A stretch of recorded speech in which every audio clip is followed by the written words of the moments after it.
कधी संगणक वापरला नाही, तुम्ही कधी आर्टिफिशियल इंटेलिजन्स वापरलं नाही, तुम्ही ह्यूमन इंटेलिजन्सने जे कोडिंग तयार केलं ते कम्प्युटरपेक्षा देखील उत्तम कोडिंग हे तुम्हाला तयार करता आलं।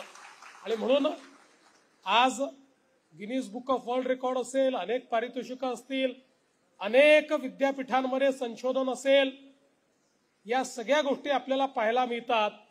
आणि जगातल्या सप्लाय चेन मधले लोक, त्याचा अभ्यास करणारे लोक, मॅनेजमेंटचा अभ्यास करणारे लोक हे आश्चर्यचकित होतात की मुंबईमध्ये एखाद्या गवतामध्ये सुई टाकून दिली तर ती सुई शोधणं जेवढं कठीण आहे तेवढंच कठीण हे डबे मिळवणं आणि ते योग्य ठिकाणी पाठवणं हे असताना देखील एकही चूक एकाही दिवशी आमचे डबेवाले करत नाही, 1 मिनिटाचाही उशीर करत नाही। ही जी काही मॅनेजमेंटची स्किल तुम्ही तयार केलेली आहे याच्यामुळे निश्चितपणे संपूर्ण जग हे तुमच्याकडे आकृष्ट झालं आहे।